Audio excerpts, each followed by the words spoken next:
Everyone on this submarine is terrified of Commander Vivienne Cole. She is cold, ruthless, and absolutely unbreakable. But 200 feet underwater, there is nowhere to hide. Not for me, and definitely not for her. Late on the mid-watch, I caught our untouchable commander alone in the dark, shaking and hiding a secret that could destroy her career. I should have followed protocol and walked away. Instead, I stepped closer. The ladder rungs were cold through her gloves, and Nora counted them the way she counted everything when she was nervous. 11, 12, 13. The hatch above her opened onto a world that smelled of diesel, recycled air, and 80 men who had been at sea too long. She had barely cleared the opening when a voice cut through the noise. Sharp, absolutely certain. "You're late, Ensign." Nora looked up. The woman standing on the other side of the hatch was tall, blonde, and immaculate in a way that seemed almost aggressive. Her uniform was pressed to knife-edge precision, her hair pulled back so tightly it looked like it hurt. Her eyes, a pale, cold gray, ran over Nora with the efficiency of a scanner, cataloging every flaw. "I'm Lieutenant Commander Vivienne Cole, Executive Officer of this boat," the woman said, her voice carrying just enough to make the nearby sailors suddenly find their shoes very interesting. "You were scheduled to report at 600. It is now 617. Nora's throat tightened. "The shuttle from the base was delayed, ma'am. There was a—" "I don't care what the shuttle was," Vivienne said flatly. "On this submarine, we plan for delays. We build in buffers. We do not make excuses." She took a step closer, and Nora instinctively straightened to attention. "Do you know what happens when a sailor on my watch makes excuses, Ensign?" Nora shook her head, her mouth dry. "They don't serve on my watch." The words landed like a slap. Nora felt heat rise up her neck, but she held her ground, her gaze fixed somewhere past Vivienne's left shoulder, because looking directly into those gray eyes felt like staring into a headwind. "Your rack is B-7, Vivienne continued, as if the exchange had never happened, as if Nora were already part of the furniture. "Stow your gear. Report to the wardroom for your initial briefing at 700. If you're late again, we will have a conversation that neither of us will enjoy. Do I make myself clear?" "Yes, ma'am." Vivienne held her gaze for a long moment, long enough for Nora to feel her own pulse hammering in her ears, then turned and walked away without another word. The sailors near the hatch exchanged glances, and one of them, a wiry young man with a communications badge on his chest, let out a low whistle. "Welcome to the Sturgeon," he said, offering a grin that was equal parts sympathy and amusement. "Don't take it personally. She's like that with everyone. At first." Nora managed a weak smile. "That's reassuring." The young man extended a hand. "Ensign Marcus Boyd, comms officer. You're the new weapons systems assistant, right? The one who scored top of her class at Newport." "Nora Hales." She shook his hand, the warmth of the gesture a welcome relief from the ice she'd just endured. "And I don't know about top of the class, but modest, too. That'll last about a week on this boat," Marcus said cheerfully, already turning to lead her down the narrow passageway. "Come on, I'll show you where the wardroom is. Fair warning, the coffee tastes like bilge water, and the only thing worse than the food is the rumor mill. By dinner, everyone will know you were late on day one. By tomorrow, they'll have 3 different versions of why." "Great," Nora muttered, hefting her sea bag onto her shoulder. "So I'm already a legend." "That's the spirit," Marcus said, and his laugh echoed off the steel walls. The submarine was smaller than Nora had imagined. She had studied the blueprints, memorized the compartment layouts, spent 2 weeks in a pressurized trainer that simulated the close quarters. But nothing had prepared for the reality of it. The way the walls pressed in from every side, the constant low hum of the reactor and the ventilation system, the way you couldn't take 3 steps without brushing against someone else's shoulder. They passed through a cramped galley where a cook was scraping something unidentifiable into a serving tray. They squeezed past a group of sailors checking a bank of sonar screens, their faces lit green in the dim. Everywhere she looked, Nora saw the same thing. People living their lives in inches, in careful choreography, in the unspoken rules that kept 80 strangers from going insane in a steel tube beneath the ocean. "Here you go," Marcus said, stopping at a narrow door. "Wardroom. Coffee's in the corner. Try not to make eye contact with the captain if you can avoid it. He gets chatty when he's bored." And once he starts telling you about his plants, you're trapped for at least 20 minutes. Nora nodded, stepping through the door. The wardroom was barely larger than a walk-in closet. A table bolted to the floor, 6 chairs, a coffee maker that looked like it had survived 3 wars. 2 officers she didn't recognize were hunched over a tablet, arguing in low voices about something called a transducer array. She poured herself a cup of coffee, took 1 sip, and immediately understood what Marcus had meant. Bilgewater was generous. By 700, she had found a seat at the far end of the table, her notebook open, her pen poised. The door opened, and the air in the room seemed to shift. Vivienne Cole walked in, and everyone straightened almost imperceptibly, like a school of fish responding to a predator's shadow. Captain Reynolds followed, a white-haired man with a weathered face and kind eyes, carrying a small terracotta pot with a trailing wreath, saying, "Confine." He set it on the table beside his coffee like it was the most natural thing in the world. "Ensign Hales," he said, his voice warm as he settled into his seat. "Welcome aboard. I hear you met our XO already." "Yes, sir," Nora said, keeping her voice carefully neutral. "Briefly," Reynolds chuckled. "She's a tough one, but she runs a tight ship. You'll learn more from her in 6 months than you would in 6 years anywhere else." He glanced at Vivienne, who had taken her seat at the table with her back straight, her eyes fixed on a clipboard. "As long as you don't get yourself killed first." Vivienne didn't look up. "The ensign will be fine, Captain. She's already learned the first rule of this boat." "What's that?" Nora asked before she could stop herself. Vivienne's gray eyes finally lifted, meeting hers across the table. "Never be late." The room went quiet. Nora felt the heat return to her cheeks, but she forced herself to hold that gray gaze, refusing to look away first. Somewhere in the back of her mind, she heard her grandmother's voice. "Never let them see you flinch, girl." Vivienne held her gaze for a long moment. Then, almost imperceptibly, the corner of her mouth twitched. It wasn't a smile, not quite, but it was something. A crack in the ice, maybe. A flicker of acknowledgement that this new ensign was not going to be a pushover. "Briefing starts in 5 minutes, Vivienne said, looking back down at her clipboard. "Everyone be ready." Nora let out a breath she didn't realize she'd been holding. The coffee tasted like bilge water. The walls were closing in on every side, and she had just been publicly dressed down by the most intimidating woman she'd ever met. And yet, somehow, she thought, as the briefing began and she pulled out her pen, this was going to be the most interesting 6 months of her life. The first week aboard the USS Sturgeon felt like learning to breathe underwater. Nora's days settled into a rhythm of drills, maintenance checks, and system diagnostics. She learned the layout of the boat quickly, the cramped passageways, the low ceilings, the constant hum of machinery that never quite faded into background noise. Every surface was painted the same shade of battleship gray. And after a while, she started to understand why some sailors said the color got into your dreams. The crew was professional but guarded. They nodded at her in the mess hall, exchanged brief pleasantries during watch changes, but kept their distance. She was the new officer, the unknown quantity. Trust, she realized, would have to be earned in inches, not leaps. Vivienne Cole was everywhere. Not physically, the boat was too large for that, but in the way the crew spoke about her. Her name came up in briefings with a particular weight, a particular tone. Lieutenant Commander Cole expects this. Lieutenant Commander Cole will want to see that.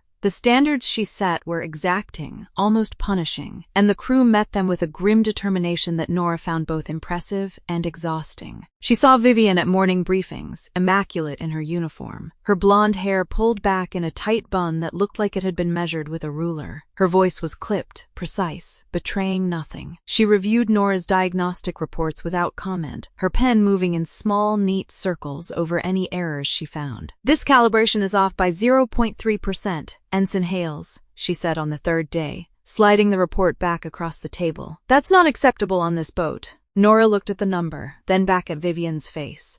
"I'll redo it, ma'am." "You'll redo it correctly," Vivienne said. "There's a difference." There was no cruelty in her voice, just a flat, factual certainty. Nora felt her shoulders tighten, but she nodded and took the report. She would redo it. She would redo it until it was perfect. That was the only language this woman seemed to speak. By the end of the first week, Nora had learned to anticipate the rhythm of the boat, when to be alert, when to rest, when to slip into the galley to grab a coffee that tasted more like burnt motor oil than anything resembling a beverage. She learned which crew members were morning people and which ones you should avoid until after lunch. She learned that Ensign Marcus could be relied upon for both gossip and a surprisingly good supply of instant ramen, which he hoarded in his locker like contraband.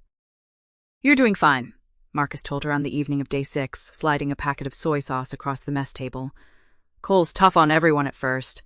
She just doesn't know what to do with new people." "She seems like she knows exactly what to do with new people," Nora said dryly. "Make them feel 3 inches tall." Marcus shrugged. "That's her way, but she's fair. If you do the work, she'll notice. She just won't say anything about it." Nora filed that information away. Fair but silent. She could work with that. It was on the 8th night that things shifted. Nora was on the late watch, the graveyard shift that ran from midnight to 4 in the morning. The boat was quiet, most of the crew asleep in their racks, the only sounds the low hum of the reactor and the distant murmur of the sonar array.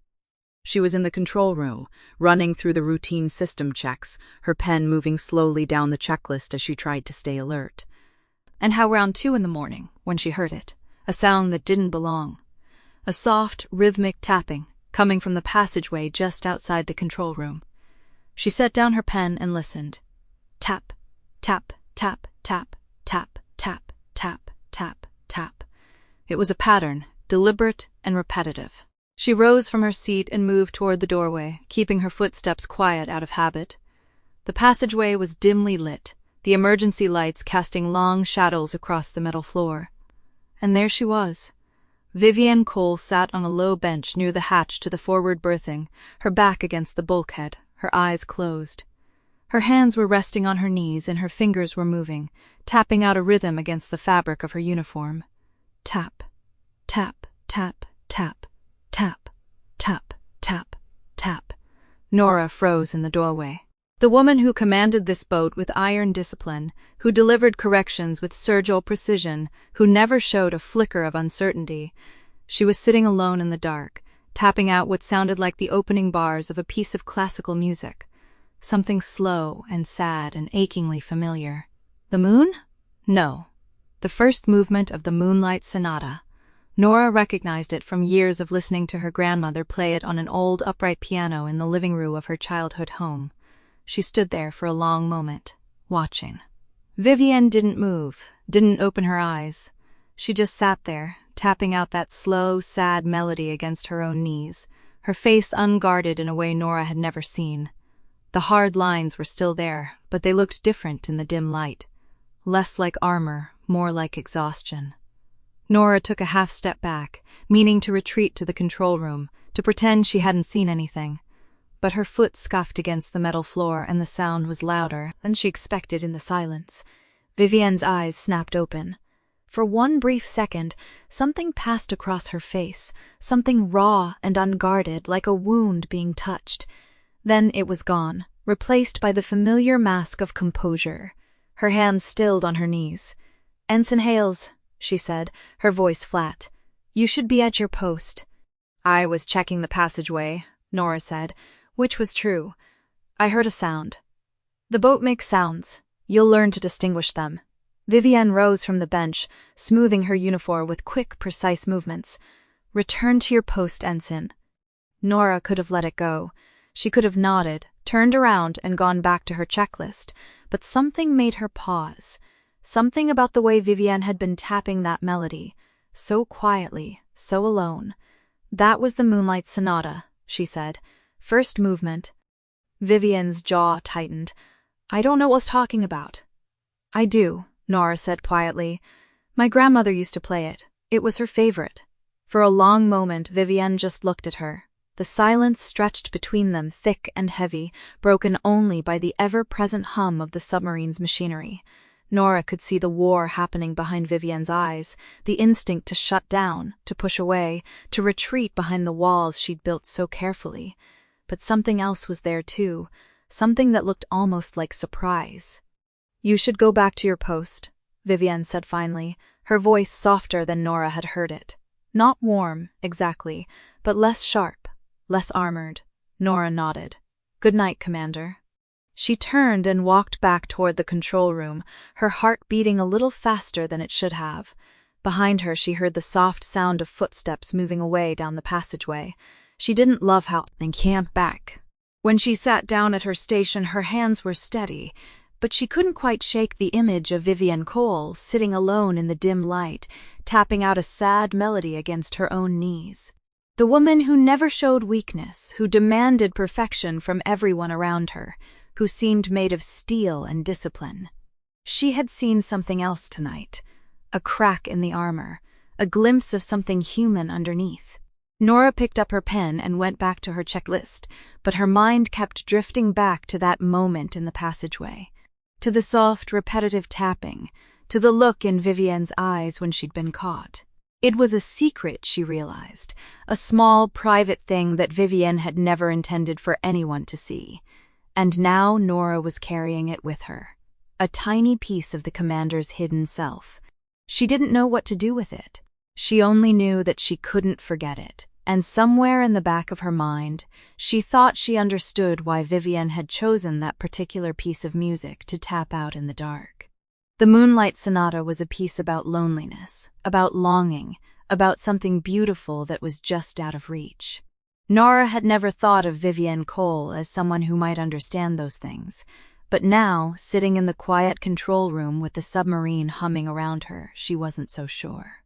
The watch ended at 4 a.m. When Nora climbed into her rack, she found herself staring at the ceiling, thinking about patterns and melodies, and the sound of fingers tapping against fabric in the dark. She fell asleep to the memory of a piano she hadn't heard since childhood, and she dreamed of cold water and warm light, and a woman with blonde hair sitting alone in the dark, waiting for something that never came.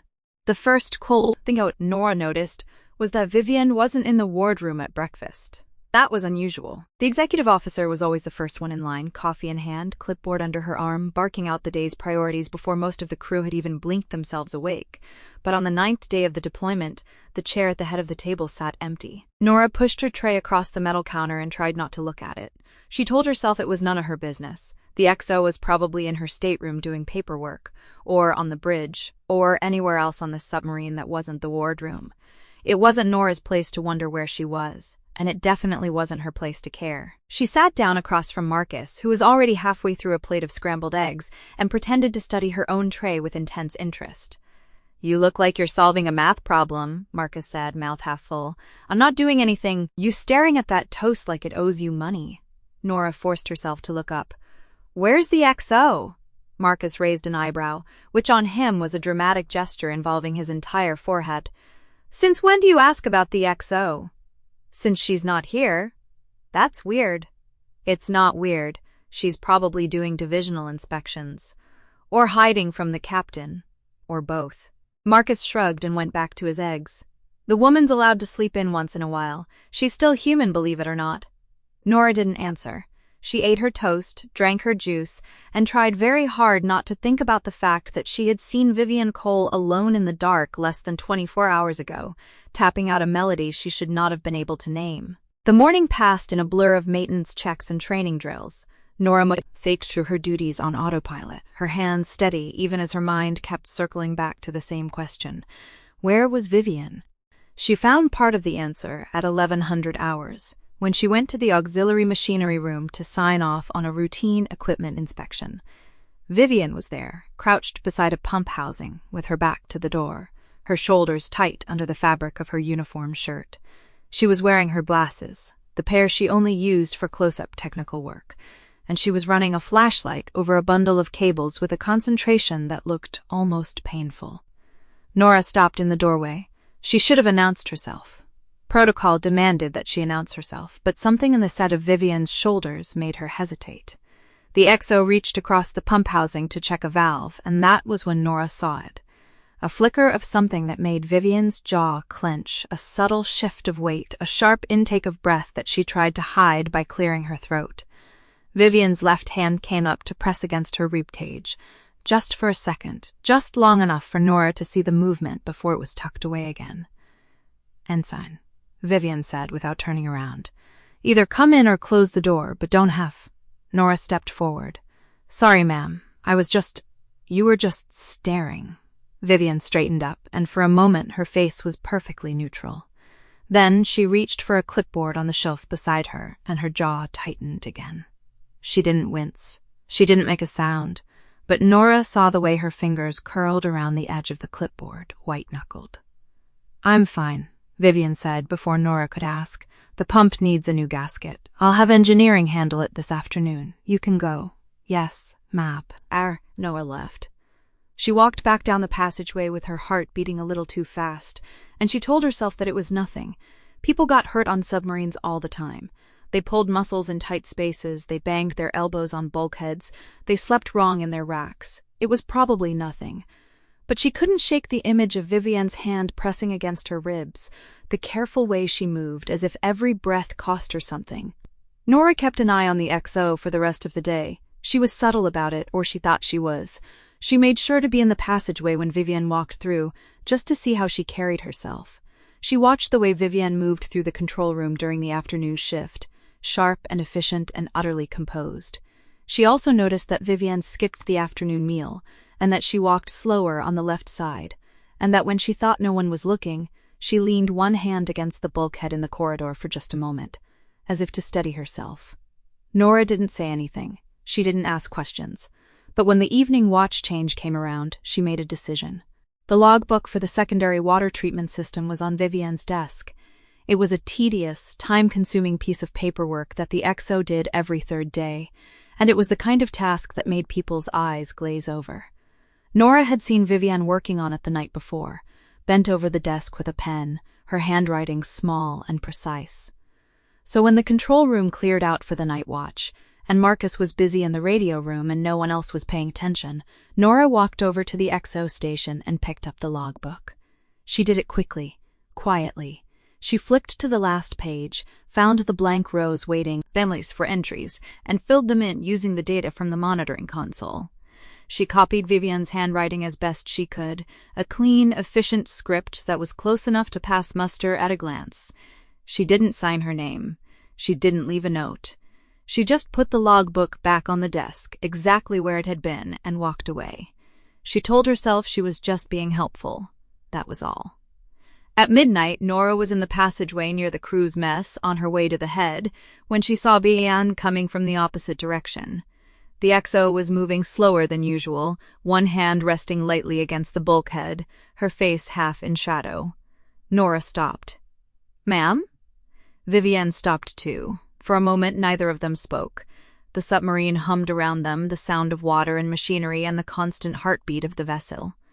"You should be asleep," Vivienne said finally. Her voice was quiet, not sharp, almost tired. "I could say the same to you." Vivienne blinked. It was a tiny movement, barely visible in the low light, but Nora saw it. She saw the way Vivienne's shoulders loosened, just slightly, as if she had been bracing for something and hadn't found it. "Go back to your rack, Ensign," Vivienne said, but her voice didn't have the edge of command in it. It sounded almost like a request. Nora nodded. She took a step past Vivienne, then paused. She had no reason to say anything else. She had no reason to push. But she couldn't help it. "If you need help with anything," she said quietly, "I'm on the midwatch tomorrow. I'm good with paperwork." Vivienne looked at her for a long moment. Her expression was hard to read in the dim light, but there was something in her eyes that wasn't sharpness, something almost like surprise. "Good night, Ensign," Vivienne said. "A thing." Then she turned and walked away, her footsteps steady on the metal deck, her back straight as a ruler. Nora watched her go. She stood in the passageway for a long time after Vivienne had disappeared around the corner, listening to the hum of the submarine and the beating of her own heart. She didn't know what it meant that she couldn't stop thinking about the way Vivienne's hand had pressed against her ribs, or the way she had said, "Good night, Ensign," like it cost her something. She only knew that she would be on the midwatch the next night, and that she would have Vivienne's logbook waiting for her, already filled in. The alarm came at 600, a piercing mechanical howl that ripped through the sleep-softened silence of the submarine like a knife through cloth. Nora's eyes snapped open before her brain fully registered the sound. Around her, the berthing compartment erupted into controlled chaos, bodies moving in practiced, urgent rhythm, boots hitting the deck, the sharp snap of zippers and clasps. Damage control drill. She knew the protocol by heart. They all did. She pulled on her coveralls and moved toward her station, her heart hammering against her ribs in a way that never quite got easier, no matter how many times she drilled. The passageways were already thick with crew, a river of dark blue uniforms flowing toward their assigned positions. Overhead, the red emergency lights painted everything in shades of blood and shadow. The control room was a different animal when the alarm was sounding. Every console glowed with live data, every screen flickering with the simulated emergency that would determine how well they could all do their jobs when the real thing came. Nora slid into her seat at the weapons control station and pulled up her board, her fingers fine to date the familiar sequences even as her mind was still catching up. "Report," came the voice from the command chair. Nora looked up. Vivienne was standing at the center of the control room, and she looked completely, utterly in her element. The red emergency lights caught the sharp angles of her face, the platinum sweep of her hair pulled back tight, the unyielding line of her jaw. Her voice was steel-wrapped in calm, no trace of the tension Nora had seen in her shoulders 2 nights ago, no hint of the hand pressed against ribs in the auxiliary machinery room. This was Commander Vivienne Cross, the woman the crew called the Iron Lady of the Sturgis, the woman who ran drills like she was born to them. "Flooding in compartment 3-2, came the report from damage control, tinny through the speaker. "Casualties reported, 2 personnel unaccounted for." Vivienne didn't flinch. "Fire control, what's the status of the bow planes?" The next 40 minutes were a masterclass in command. Nora watched Vivienne direct the drill with a precision that bordered on art, her voice never rising above a controlled pitch, her orders crisp and unambiguous, her eyes moving across the board with the economy of someone who had done this 1,000 times and would do it 1,000 more. She anticipated problems before they developed, corrected course before anyone else had even registered the error. It was, Nora had to admit, a little breathtaking. She caught Marcus's eye from across the console, and he gave her a small, knowing nod. "See?" his expression said. "This is why we all follow her into the dark." And it was true. In the red-lit control room, with the simulated chaos swirling around her, Vivienne Cross was unshakable. She was the calm eye in the center of the storm, the fixed point around which everything else turned. Nora felt something shift in her chest, something that wasn't quite admiration, wasn't quite fear, wasn't quite anything she had a name for yet. The drill ended with a simulated successful containment. The alarm cut off, the emergency lights switched back to normal, and the control room exhaled as one collective organism. Voices loosened, shoulders dropped, and the quiet hum of routine settled back over the submarine like a familiar blanket. "Good work, everyone," Vivienne said, her voice still carrying that edge of command. "Debrief in 30 minutes. Dismissed." The crew began to filter out, heading back to their duties or grabbing quick coffees before the next evolution. Nora lingered at her station for a moment, finishing the log entry that the drill had interrupted. She was packing up her tablet when she saw it.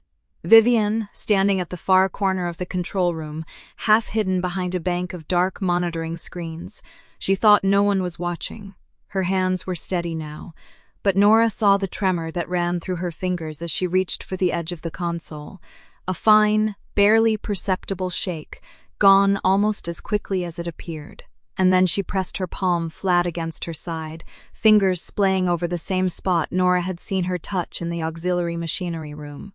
Her face didn't change, still that composed, unreadable mask. But her hands stayed there for a long moment, pressing hard as if she were holding something together from the outside. Nora's breath caught. She looked away quickly, back at her console, not wanting to be caught staring, but the image was already burned into her mind. The Iron Lady of the Sturgis, alone in the corner of the control room, pressing her hand against her ribs like she was trying to keep herself from falling apart. She didn't go to her. She knew better than that. But that night, when she passed by Vivienne's stateroom on her way to the midwatch, she left a small packet of extra-strength pain relievers outside the door, tucked into a corner where no one else would see them. No note, no explanation. Just the quiet, wordless offering of someone who had seen something they weren't supposed to see and had chosen, without hesitation, to be gentle about it. The next morning, the packet was gone, and when Nora passed Vivienne in the passageway, the commander's eyes met hers for a single, brief moment. She didn't say thank you. She didn't say anything at all, but something in that look, something that wasn't sharpness, wasn't distance, made Nora's chest ache in a way she couldn't explain. She walked on, her heart beating a little faster than it should have been, and she didn't look back. The passageway between the galley and the forward berthing was exactly 31 inches wide. Nora knew this because she had measured it with her own 2 feet on her 3rd day aboard, when the closeness of the submarine had first started to feel like a living thing pressing in on her. She had never needed to know that number until now. The ship listed slightly to port, a routine course adjustment that sent her shoulder brushing against something solid and warm. She looked up, already apologizing, and found herself staring directly into Vivienne's collarbone. They had collided in the narrowest stretch of the passageway, the one place where 2 people could not pass without one of them turning sideways. Vivienne had been coming from the control room, head down, a stack of folded charts in her arms. Nora had been heading to the galley for a late dinner that she no longer had any appetite for. For one suspended second, neither of them moved.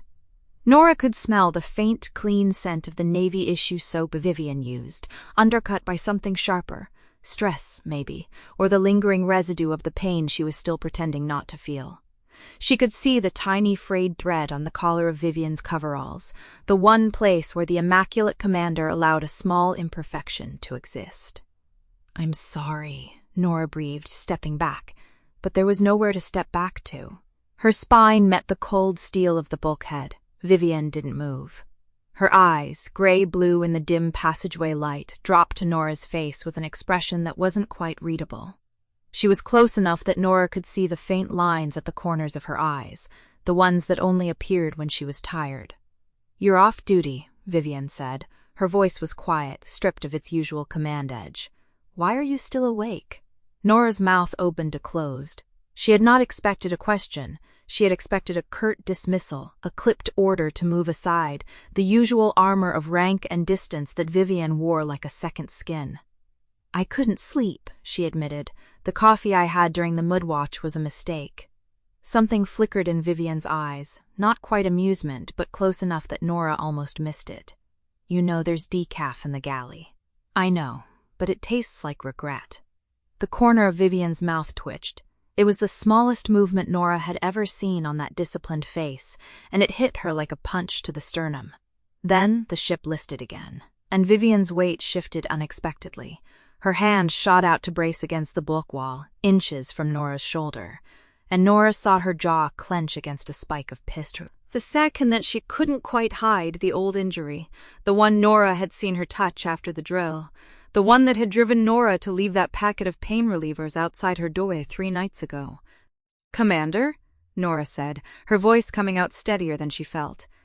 "Are you all right?" Vivienne's eyes met hers. For a long moment the passageway felt even narrower than 31 inches.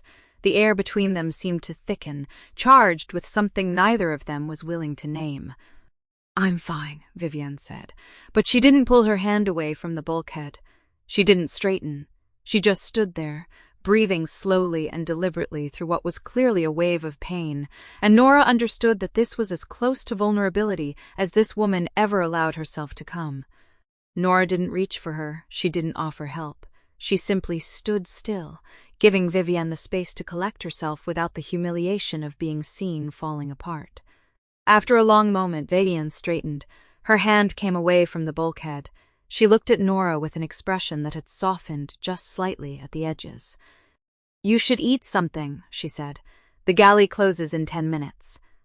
"I was heading there." "Then don't let me keep you." But neither of them moved. The passageway stayed narrow, the air stayed thick, and Nora's heart was beating so loudly that she was certain Vivienne could hear it.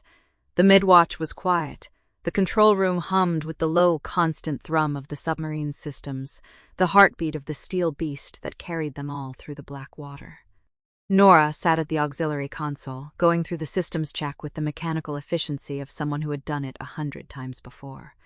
The hatch behind her opened. She look up.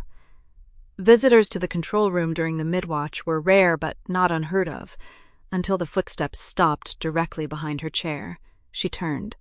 Vivienne stood there, out of uniform, wearing a faded Naval Academy sweatshirt and sweatpants. Her hair was down, loose around her shoulders, and she looked, for the first time since Nora had met her, like a person rather than a rank. "Commander," Nora said, starting to rise. Vivienne held up a hand. "At ease. I'm not here for a inspection." Nora sat back down. She watched as Vivienne crossed to the navigation table and leaned against it, arms crossed, her eyes fixed on the dark water beyond the periscope. "Can't sleep?" Nora asked. "Couldn't," Vivienne corrected. There was a pause. "The pain keeps me up some nights. It's worse when I'm still." The admission hung in the air between them. It was the most personal thing Vivienne had ever said to her, and Nora felt the weight of it settle onto her chest like a warm stone. She didn't push. She didn't question. She simply nodded and turned back to her console, giving Vivienne the same space she had given her in the passageway. The silence stretched between them, but it wasn't uncomfortable. It was the kind of silence that two people could share when they had both learned that words weren't always the best way to be close to someone. "Do you ever miss it?" Vivienne asked suddenly.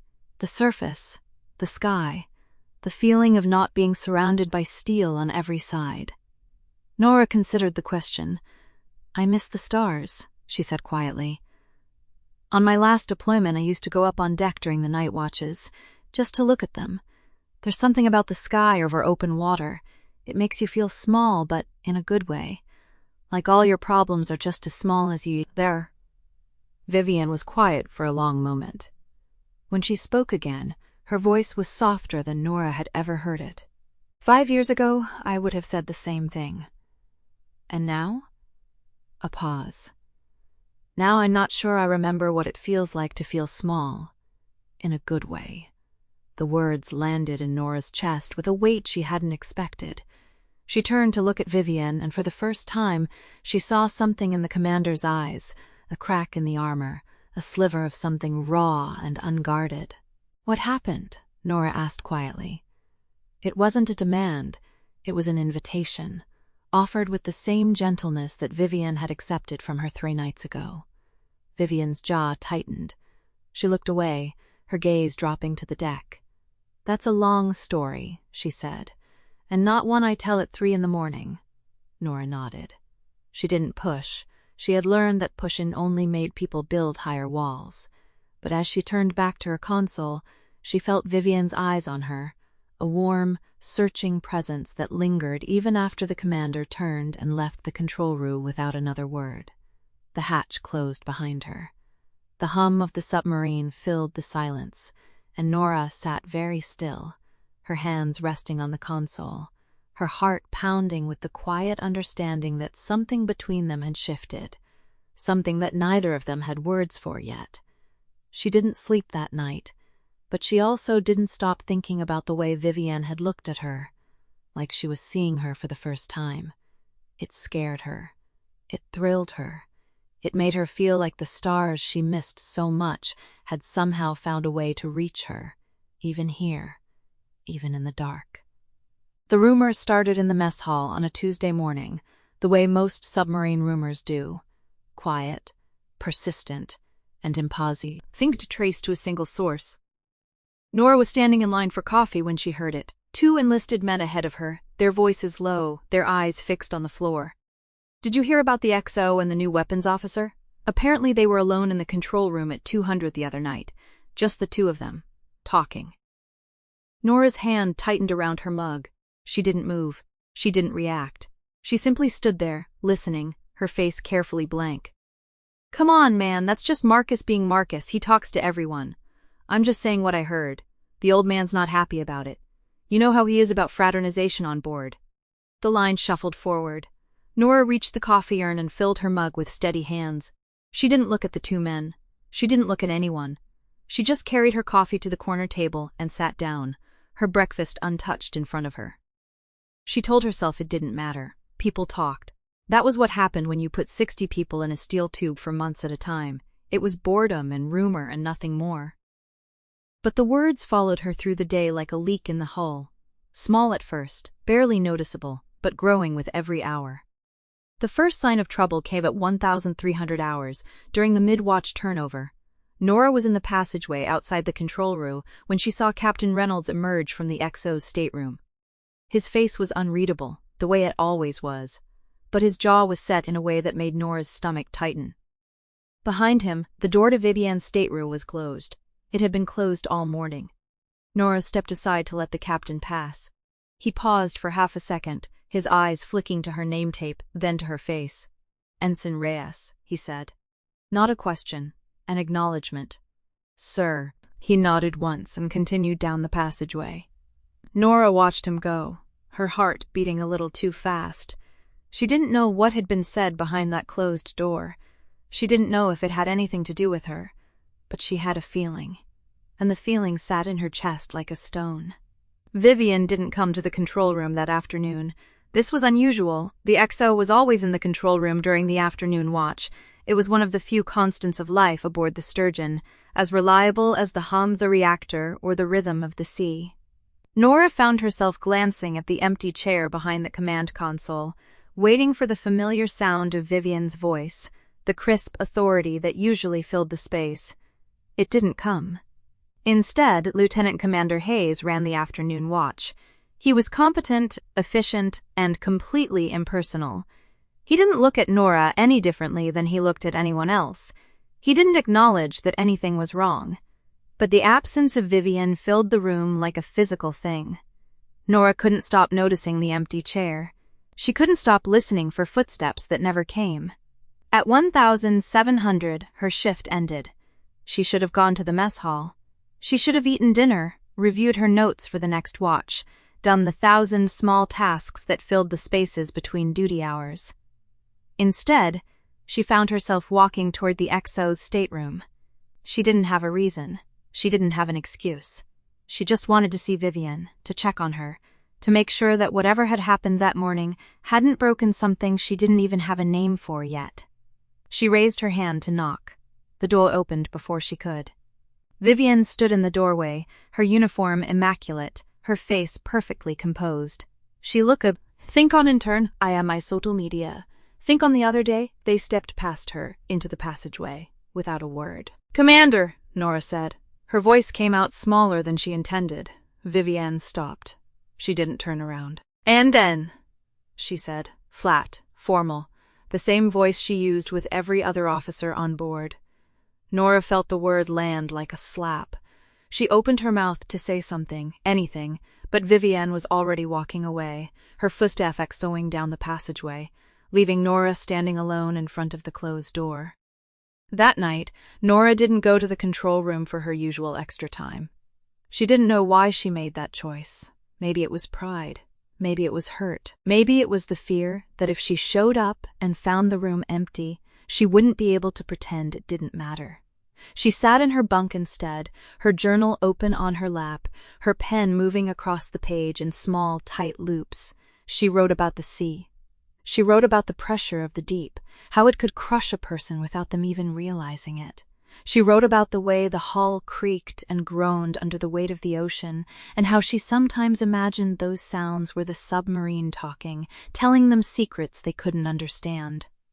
She did not write about Vivienne. She couldn't. That was a word too big for the page. At 2200, she closed her journal and lay back on her bunk, staring at the ceiling. The lights were dimmed for the night cycle.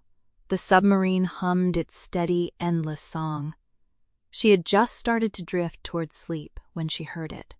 Footsteps in the passageway, slow, purposeful, pausing just outside her compartment. Nora held her breath. She waited for the sound of the hatch opening, for the familiar creak of Vivienne's boots on the deck, for the low, careful sight that had found her in the dark of the control room just 2 nights ago. The footsteps lingered for a long moment, then they moved on. Nora lay in the dark, her eyes open, her heart pounding against her ribs. She didn't know what that pause meant. She didn't know if it was Vivienne at all. It could have been anyone. Any of the 60 souls on board walking past on their way to somewhere else, but she knew. She knew it was her, and she knew in that moment that something had changed between them. Not the thing she had hoped for, the slow, careful warmth that had been growing in the spaces between their conversations, their silences, their shared glances in the dark. Something else. Something colder. A wall being built, brick by brick, on the other side of a door that had just begun to open. The The next morning, Nura found Marcus in the mess hall, nursing a cup of coffee and looking uncharacteristically subdued. "You heard," he said, not looking at her. "Heard what?" Marcus sighed. He set down his toffee and rubbed his eyes with the heels of his hands. "The captain pulled the XO aside yesterday. Said there were concerns about the optics of an officer of her rank spending unsupervised time with a junior officer. Said he didn't want to hear any more rumors about fraternization on his ship." Nora sat down across from him. Her hands felt numb. "He told her to keep her distance," Marcus continued. "Told her it was for her own good, for the good of the command. You know how he is. The Navy comes first. Everything else is a distraction." Nora didn't say anything. She couldn't. The words were too big, too sharp, too present in her chest to fit through her throat. Marcus looked at her, his expression softening. "Nora, I'm sorry. I didn't mean to start anything. I saw Toot in the control room that night, and I thought it was good. I thought she needed someone to talk to. I didn't think the old man would find out." "You didn't do anything wrong," Nora said. Her voice sounded strange to her own ears. Flat, empty. "It's not your fault." "It's nobody's fault," Marcus said. "That's the problem. It's just how it is out here. There's nowhere to go. Nowhere to hide. Everything gets seen. Everything gets talked about. And sometimes the only way to protect something is to pretend it doesn't exist." Nora looked at him. For a moment she wanted to tell him everything. About the nights in the control room, about the way Vivienne had looked at her, about the feeling that had been growing in her chest like something alive, something that couldn't be contained by steel and seawater. But she didn't. She just nodded, picked up her coffee and walked away. That afternoon, Nora saw Vivienne the passageway. She was coming out of the communications room, her head down, a clipboard in her hand. Nora stopped. She waited. She didn't know what she was waiting for. A glance, a word, a sign that the night in the control room had meant something, that the wall between them wasn't as solid as it seemed. Vivienne looked up. Their eyes met for half a second. Then Vivienne looked away and continued down the passageway, her footsteps steady, her face unreadable. Nora stood there for a long time, watching her go. She thought about what Marcus had said, about how the only way to protect something was to pretend it didn't exist. She thought about the hum of the submarine, the endless pressure of the deep, the way the hull creaked and groaned under the weight of the ocean. And she thought about the stars she missed so much, the stars that had somehow found their way to her in the dark of the control room, the stars that now felt further away than ever. She walked back to her compartment, closed the hatch, and sat on her bunk for a long time, staring at the ceiling. She didn't cry. She didn't know how to cry for something she didn't have a name for yet. She just sat there, in the dark, and listened to the submarine hum its endless, indifferent song. And somewhere above her, on the other side of the steel, Vivienne was doing the same. The mess hall was quiet at 230. Most of the crew was asleep, caught in the shallow, restless sleep that came from living under 200 feet of water. Nora sat alone at the far table, her coffee cold and untouched, staring at the same page of a book she had not read in 20 minutes. Marcus slid into the seat across from her without asking. He had a mug of something that smelled aggressively like instant hot chocolate, and he was wearing the expression of a man who had decided to have a conversation whether or not anyone else wanted to. "You look like hell," he said cheerfully. "Thanks, Marcus. I mean it as a compliment. It means you're fitting in." He stirred his hot chocolate with a plastic spoon, then pointed it at her. "You've been here, what, 3 weeks now? You've got the 1,000-yard stare down. That usually takes at least a month." Nora closed her book. "I'm not staring at anything. You're staring at the wall where she usually stands during mealtimes." Marcus said it without malice, just as a fact. "She's been eating in her quarters for the last 4 days. You noticed?" She didn't answer. There was no point in denying it. The whole ship had noticed, probably. The XO's sudden retreat from the mess hall had been as subtle as a depth charge. Marcus blew on his hot choco. "Late. You know, I've been on this boat for 2 deployments now. I've seen Vivienne do a lot of things. I've seen her chew out a lieutenant so hard the guy almost cried in front of the whole bridge crew. I've seen her stay awake for 36 hours straight doing a tracking exercise and still nail every single report. I've seen her fix a broken circuit board with a paperclip and some electrical tape because the backup part was delayed. He paused. But I've never seen her avoid anyone before. Nora's throat tightened. Maybe she just needs space. Maybe. Marcus took a long sip of his hot chocolate. Or maybe someone told her she needed to get some. And she's the kind of person who follows orders even when the order breaks her. The word break hung in the air between them. Nora wanted to ask what he meant. She also didn't want to know. Knowing would make it real. And real was harder to ignore. Marcus set his mug down. 5 years ago, before I came aboard, there was an exercise in the North Atlantic. A drill. Standard anti-submarine warfare training with another vessel. Vivienne was the tactical officer, not the XO then. She was young, sharp, ambitious. Everyone said she was going to make captain before she was 40. He was quiet for a moment. The hum of the submarine filled the silence. There was a new kid on her team, Seaman Miller, 19 years old, fresh out of basic, the kind of kid who smiled too much and asked too many questions. During the drill, Vivienne made a call, a split-second decision about a sonar contact that she thought was the target vessel. She ordered a course correction that exposed their position. It was the wrong call. The contact was a false positive, and the maneuver put them in the path of the simulated torpedo. Nora's hands were cold. She wrapped them around her mug, trying to warm them. "Nobody was killed," Marcus said quietly. "But Miller got hurt. Badly. A piece of equipment broke loose during the evasive maneuver and crushed his leg. He was medically discharged. Last I heard, he was walking with a cane and working at his dad's hardware store in Ohio." The mess hall felt very quiet.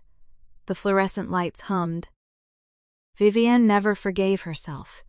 She put in for a transfer to shore duty, but the Navy turned it down. They said it wasn't her fault, that the drill was designed to simulate exactly that kind of pressure, that the equipment failure was a fluke. But she didn't believe them.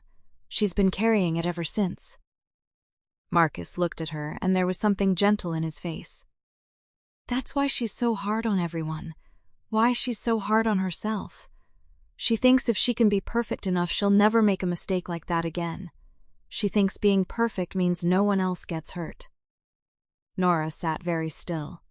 She thought about the way Vivienne's hands had trembled after the emergency gel, the way she had stood at the navigation table, shoulders squared, voice steady, commanding the entire room, and then retreated to the corner, alone, shaking.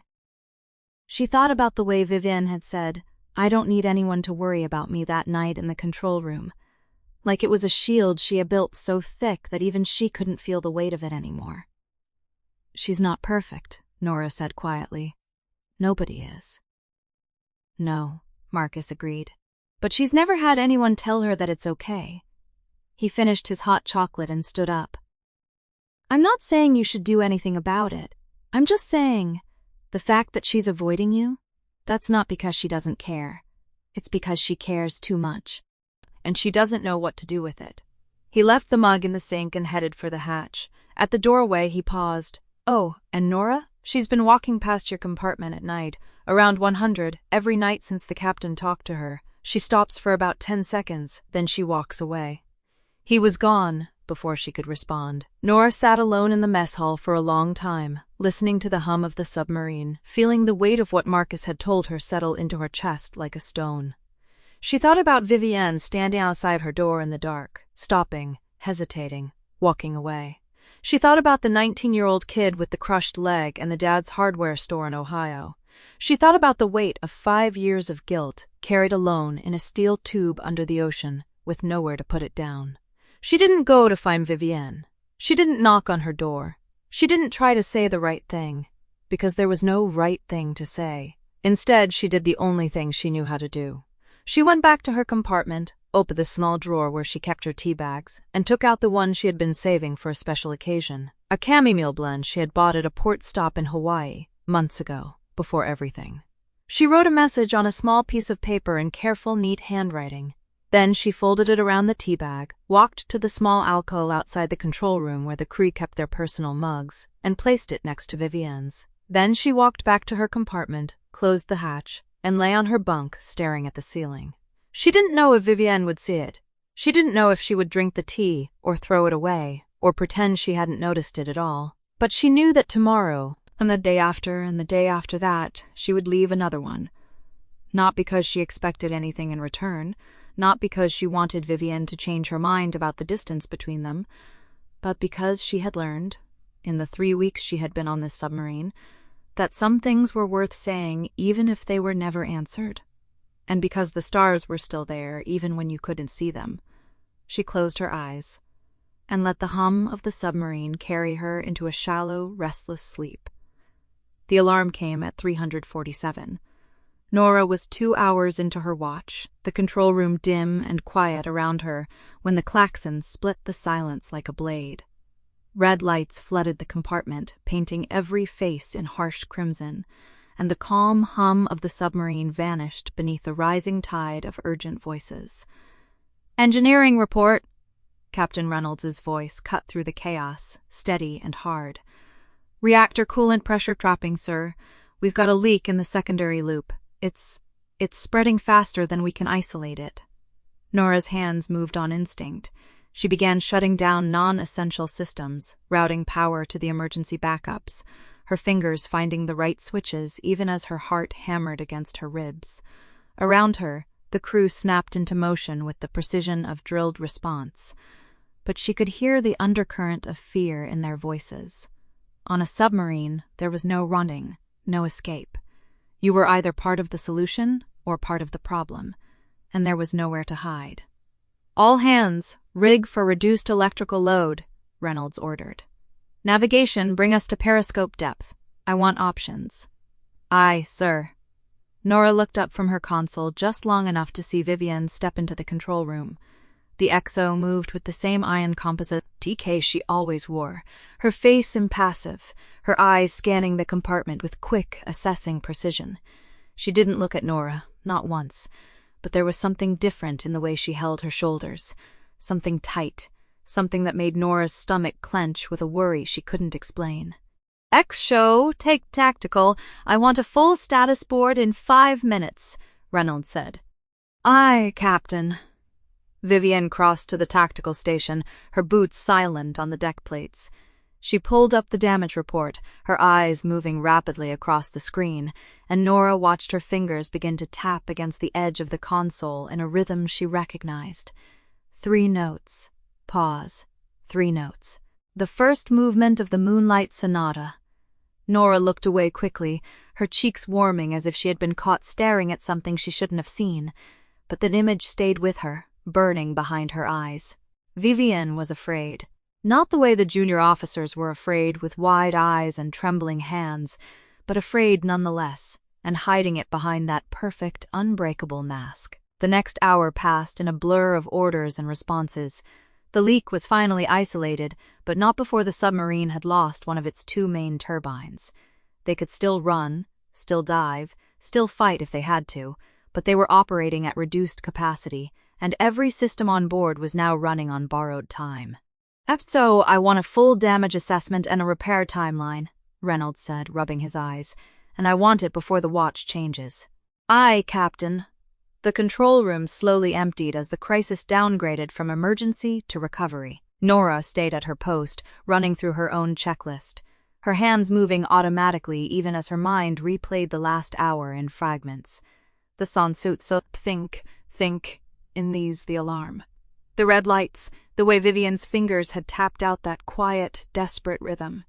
She finished her checks and looked up. Vivienne was still at the tactical station, alone now, her back to the room. The mask was still in place, but something about the stillness of her posture made Nora's chest ache. She should go to her. She should say something. But what? Before she could decide, Marcus appeared at her elbow, his face uncharacteristically serious. "Hey, you okay?" "Fine. You?" "I've been better." He glanced at Vivienne, then back at Nora, his voice dropping to a whisper. "Listen, I know you've been leaving those tea bags. She's been taking them. I saw her put one in her pocket yesterday." Nora's heart stuttered. What? She didn't drink it, but she kept it. That's something, right? Before Nora could answer, a sharp voice cut through the quiet. Ensign Marcus, do you have something to report, or are you gossiping on my watch? Marcus straightened instantly. No, ma'am, just checking on Lieutenant Reed. Vivienne's eyes moved to Nora, and for a moment something flickered in them, something raw and unguarded there, and gone so fast Nora almost thought she had imagined it. Lieutenant Reed, report to my quarters in 10 minutes. I want your assessment of the damage to the sensor array. Aye, ma'am. Vivienne turned and walked out of the control room without another word. Marcus let out a low breath beside her. Told you, she's not as cold as she pretends to be. Nora didn't answer. She was still thinking about the way Vivienne's fingers had tapped out the Moonlight Sonata. Still thinking about the tea bag in Vivienne's pocket. 10 minutes later, she knocked on the XO's door. Enter. She stepped inside. Vivienne was standing at the small desk, thing to the body, looking at him fote. Think. Here. Back to the door, her hands resting on the edge of the table. For a moment, neither of them spoke.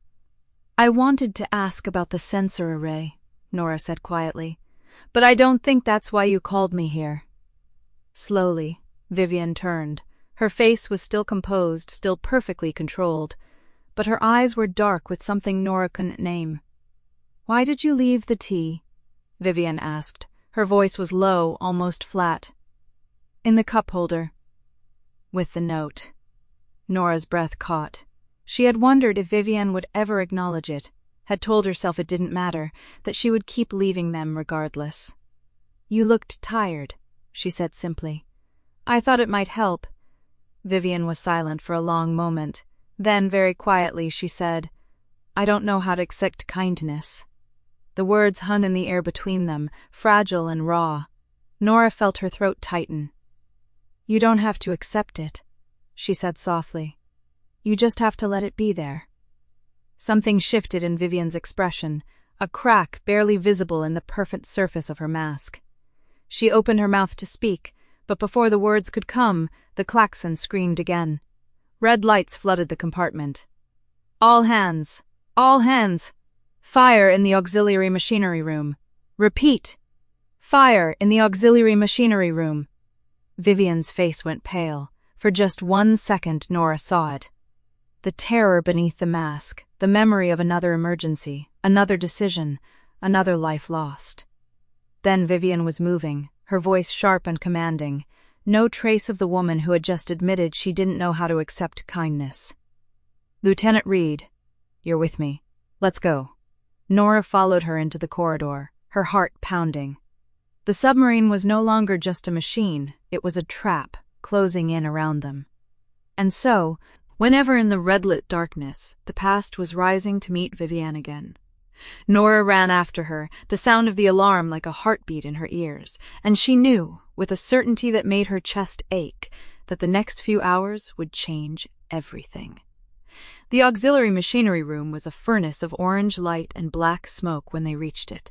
Heat rolled down the corridor in waves, and Nora felt her skin prickle before she even saw the flames. 2 crewmen were already wrestling a fire hose into position, their faces lit orange and desperate. Vivienne stopped at the hatch, her eyes scanning the scene with terrifying precision. Status report, she snapped, her voice cutting through the roar. Pump bearing seized, Commander. It overheated and caught the hydraulic lines. The crewman's voice cracked. Ensign Park was in there checking the pressure valves when it started. Nora's stomach dropped. Ensign Park was 19 years old, fresh out of training, with a baby picture taped inside his locker. She had seen it. Vivienne did not hesitate. Evacuate the compartment. Seal the aft bulkhead. I want a damage control team at the forward hatch in 90 seconds. Aye, Commander. The crewman ran. Nora stood frozen in the corridor, the heat pressing against her face like a hand. She had trained for this. They all had. But training did not prepare you for the smell of burning hydraulic fluid, or the way the alarms drilled into your skull until you could not think straight. Vivienne turned to her. Stay behind me. Do exactly what I say. No improvisation. Yes, Commander. There was something in Vivienne's eyes that Nora had never seen before. It was not fear. not exactly. It was a kind of desperate focus, like a woman walking a tightrope over a canyon, knowing one wrong think, I don't know. Think, do I am no. He's showerlizing. Think, then thing wonk spwakes be. Think, sink forms. Think. Commander, Ensign Park is still in there. We can't get to him through the forward hatch. The flames are too thick. Vivienne's face went still. It was the stillness of a woman who had been here before, who had made a decision in a split second and carried the weight of it for 5 years. Nora saw a flash of memory cross her eyes, saw the ghost of another emergency, another young sailor, another decision that had ended in a medical discharge and a lifetime of guilt. No, Vivienne's face went still. It was the stillness of a woman who had been here before, who had made a decision in a split second and carried the weight of it for 5 years. Nora saw the flash of memory cross her eyes, saw the ghost of another emergency, another young sailor, another decision that had ended in a medical discharge and a lifetime of guilt. No, Vivienne said almost to herself. No, I won't. Not again. The words were barely a whisper. No one else could have heard them over the roar of the fire. But Nora was standing close enough, and she heard everything. Vivienne turned to the crewman. Get the aft hatch open. I'm going in through the maintenance crawlspace. Commander, that crawlspace is a dead end if the fire spreads. I know what it is. Her voice was ice. Get it open. The crewman hesitated, then ran. Vivienne started toward the aft hatch. Nora moved before she could think, stepping into her path. You can't go in there alone. Vivienne stopped. Her eyes were flat, unreadable. I'm not asking for permission, Lieutenant. I know you're not. Nora's voice was shaking, but she did not step aside. But you're not going in alone. I'm coming with you. For a long moment, Vivienne just stared at her. The fire roared, the alarms screamed, the submarine groaned around them like a wounded animal. You don't understand, Vivienne said, her voice cracking at the edges. The last time I made a call like this, I chose wrong. I sent a man in, and he almost died. I have lived with that every single day for 5 years. I refuse to make that call again. Then don't make it alone. Nora stepped closer. Her heart was hammering so hard she could barely breathe, but her voice stayed steady. Vivienne, look at me. Vivienne's eyes met hers. In the red-lit darkness, she looked younger than her 37 years. She looked like a woman who had been holding her breath for 5 years, waiting for someone to tell her it was okay to let it out. You are not the same person you were then, Nora said, and you are not alone. Whatever decision you make, I am right here. You don't have to carry it by yourself. The words hung in the air between them. The fire roared, the ship shuddered, and then Vivienne did something Nora had never seen her do. She closed her eyes, just for a second, and let out a breath that seemed to carry the weight of 5 years. Stay close, she said. If I tell you to run, you run. No questions. I won't leave you. Vivienne looked at her. Something shifted in her face, something soft, almost frightened, breaking through the ice. Then don't, she said quietly. Please. Nora reached out and took her hand. It was cold and trembling. She held it tightly. I'm not going anywhere. The aft hatch groaned open. The smoke rolled toward them, thick and black. Vivienne squeezed Nora's hand once, then let go and moved forward into the dark. Nora followed her without hesitation, the heat pressing against her back like a wall, the sound of the fire like a hunger that would not be satisfied. And in the red-lit chaos, with the past rising up to swallow them both, Nora dazed oft of the tea bags in her locker, the moonlight sonata tapping against her thigh, and the woman ahead of her who had spent 5 years believing she had to be perfect to be forgiven. She was not perfect. She was terrified. She was human. And for the first time, Nora understood that this broken, beautiful, terrified woman was the person she had been falling for since the day she stepped aboard. She ran faster, closing the distance between them, ready to face whatever the fire brought. Because you are not going to let Vivienne make any decision alone. Not tonight. Not ever again. Chapter 10. Floating to the surface. The maintenance passage was narrow and black, the kind of dark that pressed against your eyes and made you wonder if you had forgotten how to see. The heat was everywhere, a living thing that breathed against their skin, and the air tasted of smoke and metal and fear. Vivienne moved ahead of Nora with the certainty of someone who had memorized every inch of this boat, even the parts that were never meant to hold a human body. Her flashlight cut a trembling beam through the dark, and Nora stayed close behind her, close enough to feel the heat radiating off Vivienne's back, close enough to hear her breathing. "Ensign Park should be in the auxiliary equipment room," Vivienne said, her voice flat and controlled, the voice of a woman who had done this 100 times in drills. He was scheduled to check the backup filtration system after the fire alarm. If he followed protocol, he would have gone straight there. "How long until the fire spreads to that section?" Nora asked. Vivienne paused. The beam of her flashlight trembled against the metal wall ahead of them. 20 minutes, maybe less. They both knew what that meant. The auxiliary equipment room was at the far end of the passage, past the point where the fire had already compromised the primary suppression system. Getting there would mean going through the worst of the heat, the worst of the smoke, the worst of everything this steel coffin could throw at them. Nora thought of the moonlit sonata tapping against Vivienne's thigh in moments of stress. She thought of the hot tea on the console at the end of every night shift. She thought of the way Vivienne had said, "please," in the corridor, a word that had clearly not passed her lips in years. "I'm going in," Vivienne said. "You can wait here." "No," Nora said. The word came out sharper than she intended. "We go together." Vivienne turned to look at her. In the dim light of the flashlight, her face was streaked with soot and sweat, her eyes red-rimmed from the smoke, her hair plastered to her forehead. She looked nothing like the immaculate second-in-command who had greeted Nora on her first day aboard.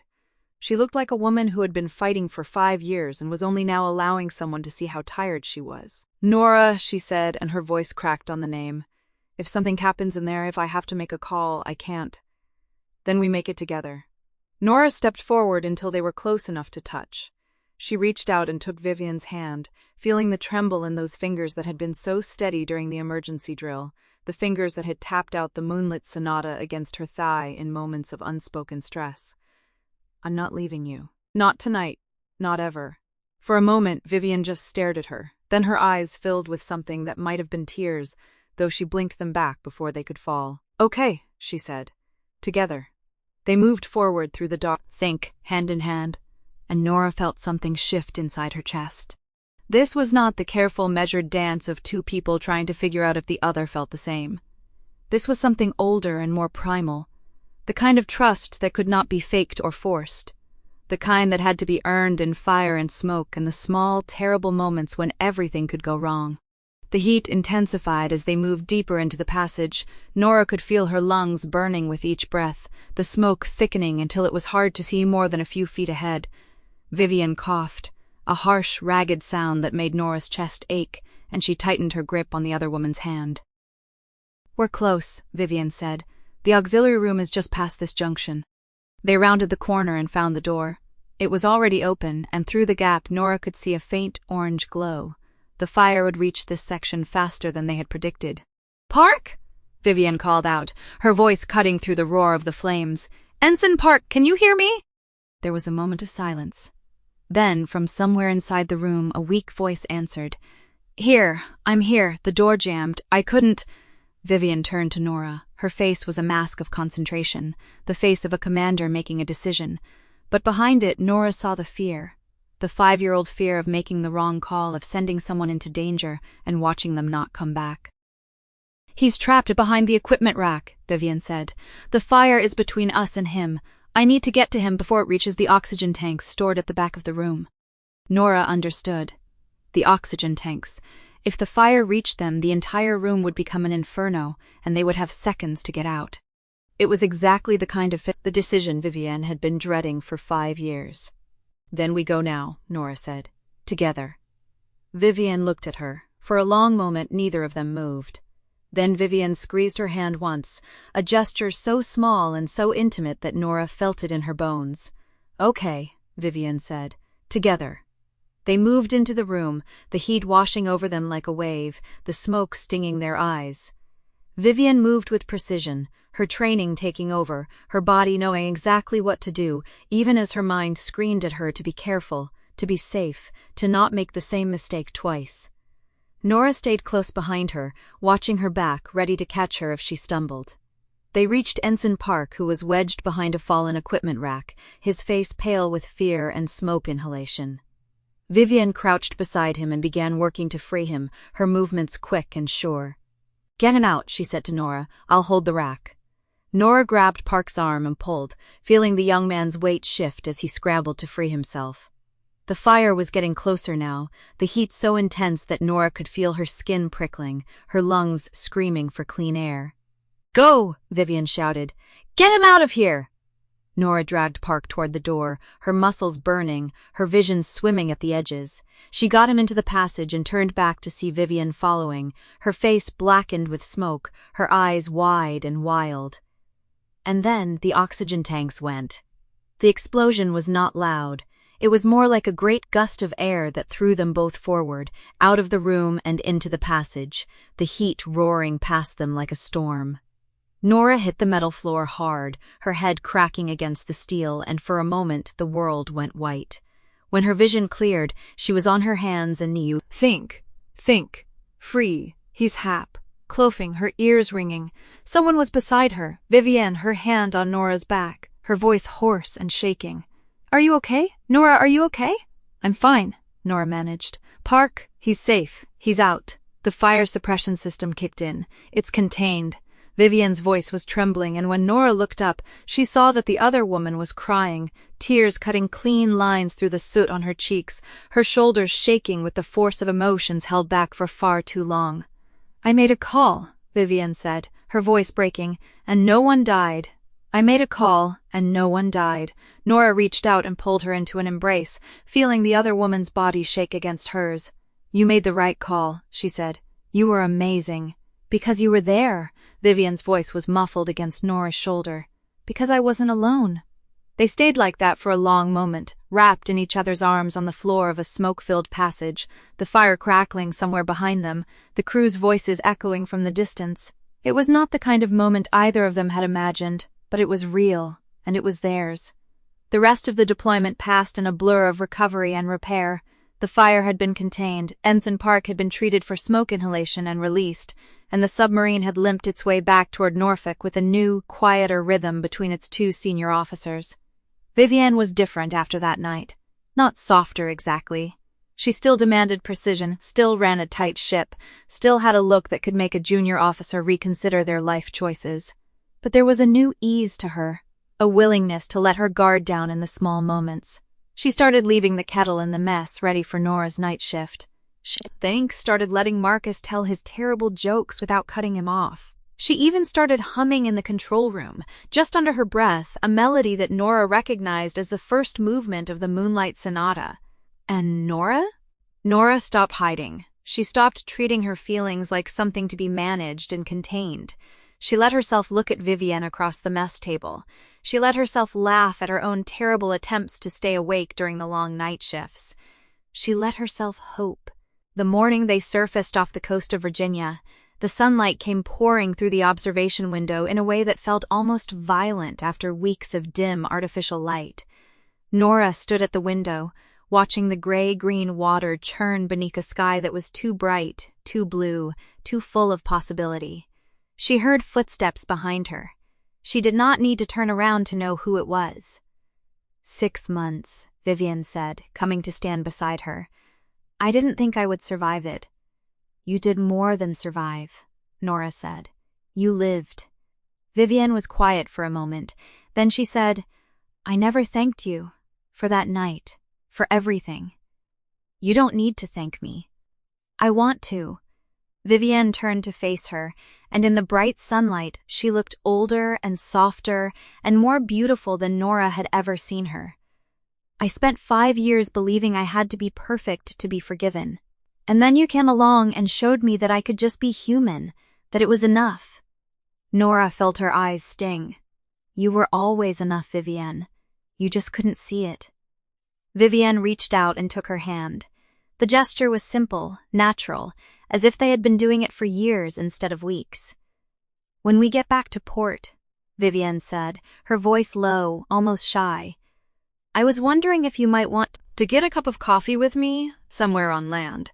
Somewhere with actual windows and actual weather, and no possibility of being underwater." Nora laughed, the sound bright and unexpected in the quiet of the observation room. "Are you asking me on a date, Commander?" Vivienne's lips curved into a smile that Nora had never seen before. Soft, unguarded, entirely genuine. "I'm asking you to let me take you to coffee. After that, I'm open to negotiation." Nora squeezed her hand. "I would love to get coffee with you, and I'm also open to negotiation." The sunlight poured through the window, warm and golden, as the submarine surfaced into the open air. Somewhere on the deck above, she could hear Marcus laughing at his own joke, Reynolds muttering about his green plant, the crew preparing for the long-awaited return to shore. But here, in this quiet corner of a steel ship that had carried them through the dark, two women stood hand in hand, no longer hiding, no longer afraid. 6 months on a submarine, Nora thought. There was nowhere left to hide, and for the first time in her life, she did not want to hide. She wanted to be seen. She wanted to be known. She wanted to be standing here, in the sunlight, holding the hand of the woman who had taught her that being human was enough. "Ready?" Vivienne asked. Nora smiled. "Ready." They walked together toward the hatch, toward the light, toward the beginning of everything that came next. 6 months in the dark taught me that even the strongest armor can break if you just stay. We finally surfaced, ready to face the light together. Our journey under the sea is over, but where are you right now? Let me know your city or country in the comments.